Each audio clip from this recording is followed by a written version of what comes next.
Assalamualaikum warahmatullahi wabarakatuh. Waalaikumsalam warahmatullahi wabarakatuh. Pak, hari ini saya mohon izin untuk melakukan pendampingan ke individu yang keenam. Pendampingan kali ini adalah pendampingan yang terakhir, Pak.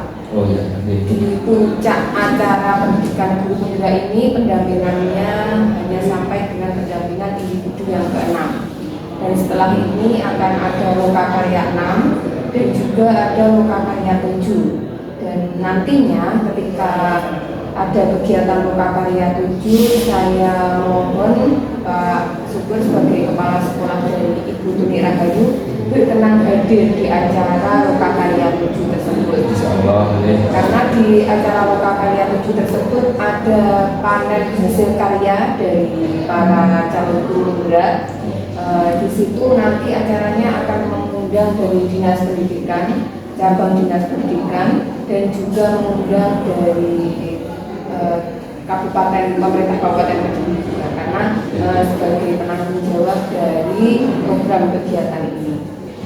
Pak Subur, hari ini juga akan ada sesi wawancara terkait pengisian kuesioner kemarin, pemetaan aset nanti akan saya tambahkan di sesi pendampingan individu ini. Pak, selain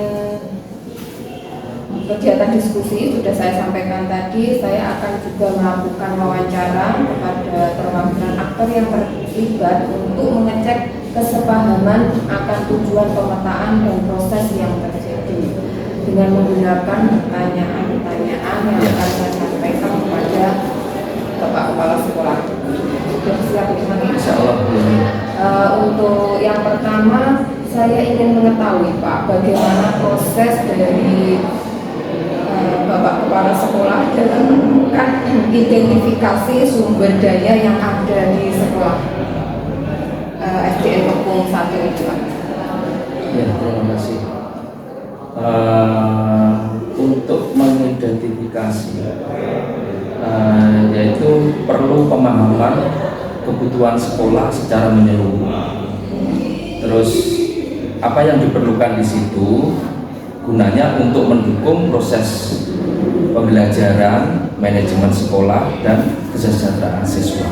Demikian. Apa ada kolaborasi dengan rekan guru atau kepala sekolah Pak? Oke, yang pasti yaitu diskusi dengan rekan guru dan kepala sekolah mengenai sumber daya yang ada itu. Terus berkolaborasi untuk mengidentifikasi potensi dan kekurangan yang perlu diperbaiki.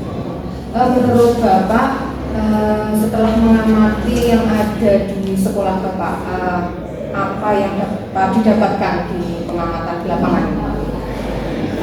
Pengamatan di lapangan yang kami dapatkan yaitu diantaranya identifikasi keahlian dan potensi staf yang ada.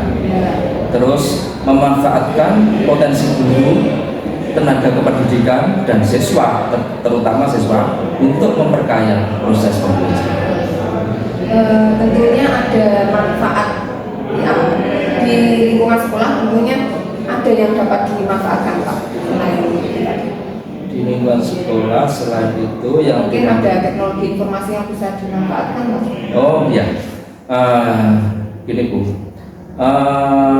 Untuk teknologi informasi itu informasi untuk mengakses informasi dan sumber daya secara efisien ya pasti. Terus memanfaatkan internet, aplikasi dan platform digital untuk mengoptimalkan proses belajar mengajar. Tentunya sudah menggunakan internet ya Pak untuk kegiatan pembelajaran di sekolah. Alhamdulillah, sampun. Tentunya tidak lepas dari bantuan dari CGP, calon guru penggerak yang ada di sekolah Bapak. Iya. Iya, alhamdulillah. Membantu atau tidak Pak kegiatan selama ini untuk kegiatannya di sekolah, peran dari calon guru penggerak ini meningkat atau bagaimana Pak? Alhamdulillah bisa membantu dan memberi peningkatan pada lembaga kami. Selain itu, apakah ada pelibatan dari segi orang tua atau masyarakat sekitar? Ya, tentunya ada Bu. Ya. Jadi untuk orang tua dan masyarakat sekitar itu juga merupakan sumber daya yang berharga. Jadi harus kita manfaatkan ya, kita kerjasama, kita minta dukungan mereka. Juga melibatkan mereka dalam kegiatan sekolah dan memanfaatkan dukungan serta kontribusi mereka. Ternyata di lingkungan sekolah SDN Kebon 1 ini dengan identifikasi dan pemanfaatan sumber daya yang ada ini dapat dilakukan secara optimal ya Pak ya. Insya Allah. Ya. Sehingga saya mendengar dari cerita Bapak ini tadi ya, di lingkungan sekolah SDN Kebon 1 sudah tercipta lingkungan yang kondusif dan juga tercipta pembelajaran yang sangat berkualitas. Bagaimana Pak? Tentunya sudah berjalan dengan baik ya. Alhamdulillah sudah berjalan dengan baik ya. Ya tetap aja ada beberapa hal yang perlu kita tingkatkan Bu. Ya nanti sambil berjalan kemudian kita kira begitu. Berarti tidak ada kendala atau tantangan yang Bapak hadapi selama melakukan identifikasi sumber daya sekolah? Apakah ada kendala? Insya Allah lancar-lancar Bu. Oh, lancar, ya. Tinggal proses melaksanakan saja. Bagaimana Pak? Berarti kalau tidak ada kendala, berarti sudah berjalan dengan lancar. Semoga nanti kedepannya dapat dimanfaatkan untuk baik lagi atau aset Pak ya.